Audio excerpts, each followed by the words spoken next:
Hello investors. तो स्वागत है आपका आज के फिनवर्स के इस वीडियो में। कल के वीडियो में हमने देखा था कि हमें इन्वेस्ट क्यों करना चाहिए और आज के वीडियो में देखेंगे कि कहां पे हमें इन्वेस्ट करना चाहिए। तो हमने समझ लिया कि हमें इन्वेस्ट क्यों करना चाहिए, इन्फ्लेशन की वजह से और हमारी वेल्थ प्रिजर्वेशन की वजह से। लेकिन आज के वीडियो में हम एक्सप्लोर करेंगे अलग अलग इन्वेस्टमेंट के ऑप्शन, जैसे कि फिक्स इनकम सिक्योरिटीज हो गया या सिक्योरिटीज हो गया, रियल इस्टेट हो गया, कमोडिटीज हो गया। इन सबको आज के वीडियो में हम एक्सप्लोर करने वाले हैं। तो चलो चलते हैं हमारी स्क्रीन पे और समझते हैं कि अलग अलग इन्वेस्टमेंट के ऑप्शन कौन से अवेलेबल है। तो यहां पे हम देखेंगे सबसे पहले तो fix income securities. Fix income securities मतलब क्या, इसके नाम में ही हमें पता चलता है कि ऐसी सिक्योरिटी जो हमें कंटिन्यूअसली फिक्स्ड इनकम देती है, इन सिक्योरिटीज को कहा जाता है फिक्स इनकम सिक्योरिटीज। तो इनमें आते हैं एफडी हो गया, बॉन्ड्स हो गया, पीपीएफ हो गया, ये सब फिक्स इनकम सिक्योरिटीज होती है। उसके बाद आता है इक्विटी। इक्विटी मतलब क्या कि किसी भी कंपनी का अगर आप शेयर बाय करते हो तो आप इक्विटी होल्डर हो जाते हो और उस कंपनी के आप डायरेक्टली ओनर बन जाते हो, इसे कहा जाता है इक्विटी।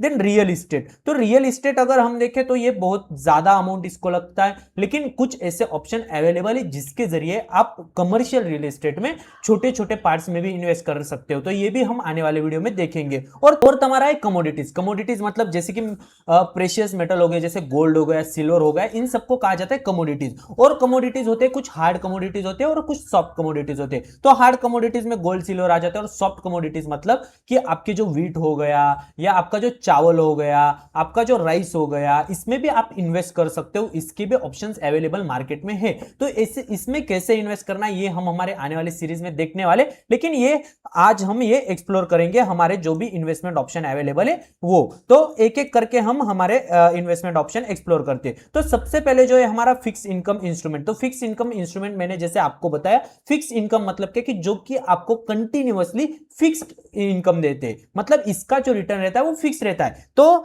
आपने मान लो आपके पास कुछ भी मनी पड़ा है, मान लो आपके पास 1000 रुपीज पड़े हुए, तो आप क्या करते हो, इन 1000 रुपीज की एफडी बना देते हो। अब 7% पे अगर आप एफडी बनाते हो तो इसका मतलब क्या कि हर ईयर आपको 7% रिटर्न इस एफडी से मिलने वाला है। तो ये जो रिटर्न हुआ आपका ये फिक्स्ड हो गया, इसीलिए इन इंस्ट्रूमेंट्स को कहा जाता है फिक्स इनकम सिक्योरिटीज। ओके, तो आप इश्योर के पास जाते हो, इश्योर मतलब बैंक हो गई, तो बैंक के पास गए और आपने एफडी कर दिया और इसका जो भी रहता है और रेगुलर बेसिस पे आपको जो भी रिटर्न होता है हर साल आपको मिलता रहेगा। कुछ एफडीज रहती है जिसका रिटर्न क्वार्टरली मिलता है, मतलब हर 4th मंथ में मिलता है। कुछ एफडीज होती है जिनका रिटर्न हमें मंथली भी मिलता है। कुछ इंस्ट्रूमेंट्स ऐसे भी होते हैं। ओके, तो ये रेगुलरली हमें वो रिटर्न मिलता रहेगा। और return on capital at maturity मतलब जब भी हमारी मैच्योरिटी, मान लो आपने 1000 की एफडी की, इसके एक साल अगर इसकी मैच्योरिटी है, तो मैच्योरिटी डेट पे जब आप वो रिटर्न करने जाते हो, आपकी एफडी जब आप डिसॉल्व करने जाते हो, तो आपको ये जो आपका 1000 रुपये अमाउंट होता है वो आपको रिटर्न मिल जाता है। और आपका जो रिटर्न होता है वो आपको जैसे भी आपका पीरियड फिक्स हो, कुछ मंथली भी एफडी होती है तो मंथली क्या, मंथली आपको रिटर्न मिल जाएगा और मैच्योरिटी पे आपको आपका जो इन्वेस्टेड अमाउंट होता है वो मिल जाता है। तो अब फिक्स इनकम इंस्ट्रूमेंट्स के हम एग्जांपल देख लेते हैं। सबसे पहले तो बैंक का फिक्स डिपॉजिट। तो फिक्स डिपॉजिट एक ऑप्शन होता है और एक होता है रिकरिंग डिपॉजिट। रिकरिंग डिपॉजिट मतलब आप हर महीने उसमें पैसा डालते रहते हो। मान लो आपके पास वन टाइम अमाउंट नहीं है कि आप आज ही पूरा पैसा डाल दो, तो कैसे होता है कि आपके पास जैसे सैलरी आ रही है, कुछ इनकम अगर आपका आ रहा है, तो आप हर महीने एफडी में पैसा डाल सकते हो, इसे कहा जाता है रिकरिंग डिपॉजिट। तो ये भी ऑप्शन अवेलेबल इंडिया में है। उसके बाद आते हैं बॉन्ड्स, तो इश्यूड बाय गवर्नमेंट। तो गवर्नमेंट हमारी जो हो गई जिसे जीसेक कहा जाता है, जीसेक मतलब गवर्नमेंट सिक्योरिटीज। तो गवर्नमेंट सिक्योरिटीज भी मार्केट में अवेलेबल है जो हम खरीद सकते हैं। एज ए रिटेल इन्वेस्टर भी आप वो खरीद सकते हो, उसमें इन्वेस्ट कर सकते हो। फ्रॉम 1000 रुपीज, फ्रॉम 10,000 रुपीज भी आप गवर्नमेंट बॉन्ड में इन्वेस्ट कर सकते हो और फिक्स इनकम वहां से भी कमा सकते हो। ओके, तो उसके बाद bond issued by government related securities, जैसे कि गेल हो गया, मतलब एचआई हो गई, एनएचआई मतलब जो टोल प्लाजा जो चलाती है वो कंपनी हो गई, ये भी बॉन्ड्स इशू करती है अगर उनको पैसा लगे तो, और उन बॉन्ड पे आप अच्छा खासा रिटर्न जनरेट कर सकते हो। उसके बाद बॉन्ड इश्यूड बाय कॉर्पोरेट। तो कॉर्पोरेट मतलब क्या कि बड़ी बड़ी जो कंपनियां, टाटा हो गई, रिलायंस हो गई, अदानी हो गई, इनको भी पैसे की जरूरत होती है, तो ये भी कंपनियां उनके बॉन्ड इश्यू करती है और उन बॉन्ड में से कंपनियां पैसा उठाती है। तो इन सब सिक्योरिटीज में आपका जो रिटर्न रहता है वो आपका रिटर्न फिक्स रहता है। तो अगर हम रिस्क की बात करें तो बैंक की एफडी अगर हम कहें तो इसकी लो रिस्क होती है, मतलब यहाँ पे रिस्क बहुत कम होता है। और इसका रिटर्न अगर हम देखें तो 5 to 6% के आसपास हमें आज एफडी रिटर्न दे देती है। अगर प्राइवेट बैंक की अगर एफडी रहे तो वो हमें 8-9% तक का भी रिटर्न दे देती है, लेकिन ये अब बहुत रेयर होने लगा क्योंकि इंटरेस्ट रेट कम होने की वजह से अब बैंक का जो एफडी का रेट है वो भी कम हो गया। ओके, गवर्नमेंट बॉन्ड अगर हम देखें तो 5 to 6% के आसपास ये भी हमें रिटर्न दे देते हैं, यहाँ पे भी रिस्क कम होती है और यहाँ पे मतलब डिफॉल्ट रिस्क तो कुछ होती है नहीं, क्योंकि गवर्नमेंट इशूड सिक्योरिटीज होती है। अगर हम कॉर्पोरेट बॉन्ड की बात करें तो कॉर्पोरेट बॉन्ड अच्छा खासा रिटर्न हमें दे देते हैं, 9 to 10% के आसपास कॉर्पोरेट बॉन्ड हमें रिटर्न दे देते हैं, और यहाँ पे रिस्क भी थोड़ी ज्यादा होती है। अगर मान लो कंपनी ने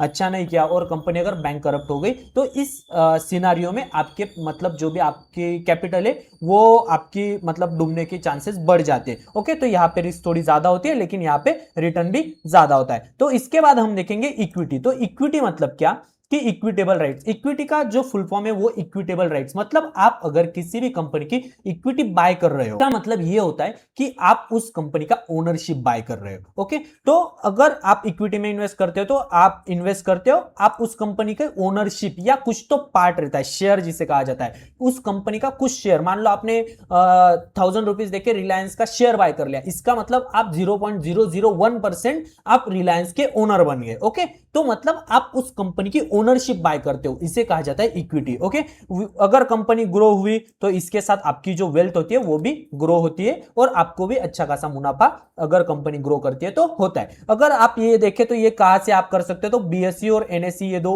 स्टॉक एक्सचेंजेस है जहां से आप ये इक्विटी बाय कर सकते हो, किसी भी कंपनी का शेयर बाय कर सकते हो, टाटा का, रिलायंस का, अदानी का, किसी भी कंपनी का शेयर आप बाय कर सकते हो। अगर आपको वो पता नहीं कि कैसे शेयर बाय करना है तो इसका भी पूरा वीडियो मैंने मेरे चैनल पे डाला है, वो जाके आप देख सकते हो। ओके, अगर इंडियन इक्विटी मार्केट का अगर हम देखें तो जनरली 12 to 15% के आसपास रिटर्न हमने आज तक का देखा है, और यहां से भी इंडियन मार्केट वैसे ही रिटर्न देगा, ये हम assumption कर सकते हैं। अगर इक्विटी का अगर हम देखें तो यहाँ पे कैपिटल गारंटी कुछ भी नहीं रहती, मतलब कि क्या, मान लो आपने किसी कंपनी में इन्वेस्ट कर दिया और अगर कल वो कंपनी अच्छा नहीं करे और वो कंपनी बैंक करप्ट हो जाती है, तो आपकी जो भी मनी आपने जो वहां पे लगाया है वो डूबने के चांसेस वहां पे बहुत ज्यादा बढ़ जाते हैं। लेकिन अगर आप एनालिसिस के जरिए एक अच्छी कंपनी चूज करते हो तो सच में यहाँ पे अच्छा खासा रिटर्न आप जनरेट कर सकते हो। Okay, high risk high return game होता है, मतलब रिस्क भी थोड़ी ज्यादा रहती है लेकिन आपका रिटर्न भी अच्छा रहता है। कुछ मिड कैप में अगर आप देखो, कुछ स्मॉल कैप में देखो, जो मल्टी बैगर हो गए वहां पे 30-35% तक भी रिटर्न मिल सकता है।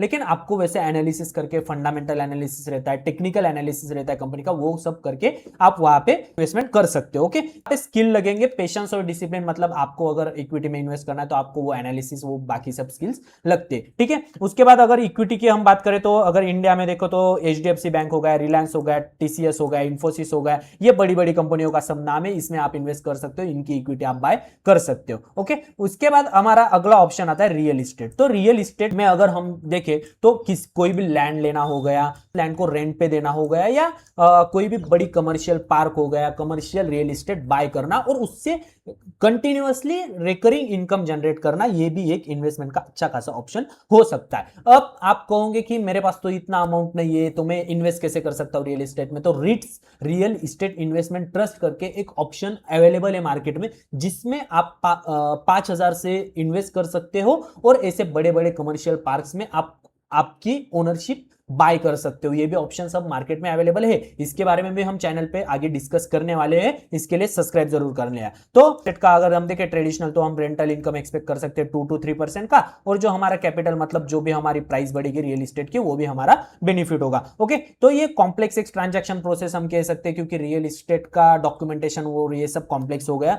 कैश आउटफ्लो मतलब आपको बहुत ज्यादा अमाउंट लगेगी, अगर आप फिजिकल रियल एस्टेट बाय करते हो तो आपको मतलब लैक्स ऑफ अमाउंट से अभी लगने वाली है। ओके, स्टैंडर्ड मैट्रिक्स मतलब आप एक स्टैंडर्डाइज प्राइस रियल एस्टेट का नहीं कह सकते, एरिया और कुछ पैरामीटर्स हम कहते हैं कि डेवलपमेंट का कितना हो रहा है वहां पे, और वो बाकी सब पैरामीटर्स पे हम स्टेट का जो भी हमारा प्राइस होता है वो डिसाइड करते हैं। Okay, return hard to measure, मतलब रिटर्न में हम इतना इजीली मेजर नहीं कर सकते, यहाँ पे आपको उतनी ज्यादा लिक्विडिटी भी मिलती नहीं। ओके, टेंजेबल एसेट हो सकता है, ड्यूअल इनकम सोर्स, जैसे कि आप वहां से रेंट भी कमा सकते हो और आपकी जो कैपिटल एप्रिसिएशन होगा वो भी आप वहां से ले सकते हो। लो रेंटल इन, बहुत सारे मतलब अगर आप रेसिडेंशियल के तरफ जाओ तो वहां पे रेंटल इन इतना अच्छा खासा होता नहीं, कमर्शियल की तरफ अगर जाते हो तो रेंटल इन आपको अच्छा खासा मिल सकता है। ओके, हाई कैपिटल रिक्वायर्ड, बहुत ज्यादा कैपिटल लगता है, complex and time consuming, complex process होता है रियल एस्टेट का पूरा, और रिटर्न नॉट स्टैंडर्डाइज रिटर्न यहाँ पे होता नहीं। तो रियल एस्टेट उन लोगों के लिए जिनके पास बहुत ज्यादा कैपिटल है, तो ये भी एक अच्छा खासा इन्वेस्टमेंट ऑप्शन हम कह सकते हैं जो कि अवेलेबल है। लेकिन रीट्स हमारे जैसे रिटेल इन्वेस्टमेंट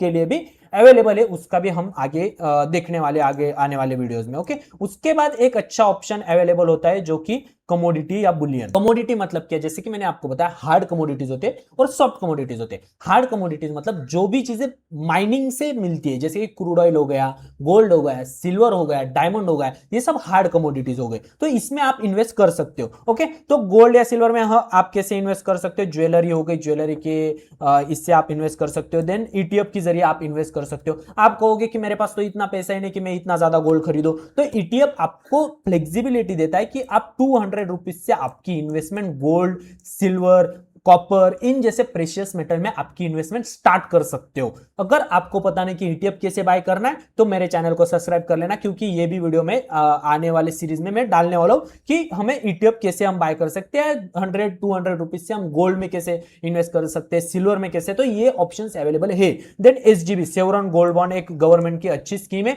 जिसमें अगर आप इन्वेस्ट करते हो तो आपको एक बॉन्ड मिलता है और आपको उस पर इंटरेस्ट भी हर ईयर 2% इंटरेस्ट भी मिलता है जितनी आपकी इन्वेस्टमेंट है उस पर। तो ये भी एक अच्छा ऑप्शन हमारा मार्केट में गोल्ड या सिल्वर में इन्वेस्ट करने का अवेलेबल है। तो टर्म का अगर हम देखें तो 5 to 8% के आसपास गोल्ड ने हमें रिटर्न अभी तक दिया है। ओके, तो अगर हम तीनों चार ये चीजें अगर पूरा पैरामीटर एक ही स्लाइड में देखें तो फिक्स इनकम का अगर हम देखें तो 9% के आसपास हम सीएजीआर कह सकते हैं। अगर इक्विटी का देखें तो यहाँ पे high return high risk game equity का रहता है। और बुलियन मार्केट जो कि गोल्ड या सिल्वर होता है, यहाँ का अभी तक का अगर हम रिटर्न देखें तो 8 to 9% के आसपास एक सीएजीआर हम कह सकते हैं। लेकिन अगर लास्ट ईयर से अगर हम देखें 2024 से 2025 से, तो गोल्ड में और सिल्वर ने बहुत अच्छा रिटर्न दे दिया है because of the industry demand, because of silver का जो ईवीज में सोलर पैनल में जो भी यूज हो रहा है, इसके वजह से गोल्ड या सिल्वर ने अच्छा खासा रिटर्न दे दिया। तो अब ये जो सब इन्वेस्टमेंट है इनमें आप 1000 या 2000 रुपीज से भी इन्वेस्ट कर सकते हो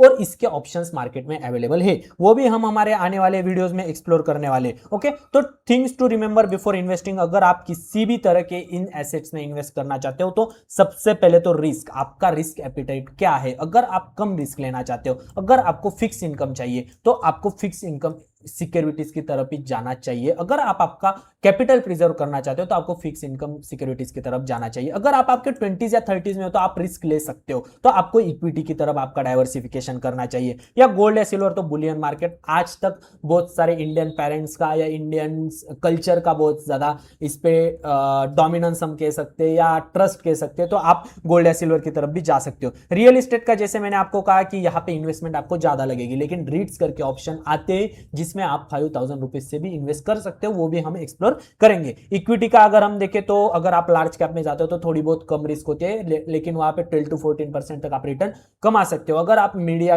स्मॉल कैप की तरफ जाते हो तो 25-30% तक भी रिटर्न आप जनरेट कर सकते हो, depends on your analysis and strategies. Okay, तो ये सब ऑप्शंस थे हमारे इन्वेस्टमेंट के लिए, तो ये सब हमने एक्सप्लोर किए। आने वाले वीडियोस में हम देखेंगे कि मार्केट में इन्वेस्ट कैसे करना है, 100 रुपीज से इन्वेस्ट हम गोल्ड या सिल्वर में कैसे करें, फिक्स इनकम इंस्ट्रूमेंट्स में कैसे करें, जीसेक मतलब गवर्नमेंट के जो बॉन्ड है वो हम कैसे बाय कर सकते हैं, कॉर्पोरेट बॉन्ड हम कैसे बाय कर सकते हैं, ये सब हम आने वाले सीरीज में एक्सप्लोर करने वाले। इसके लिए मेरे चैनल को सब्सक्राइब करके हमारे साथ बने जरूर लेना।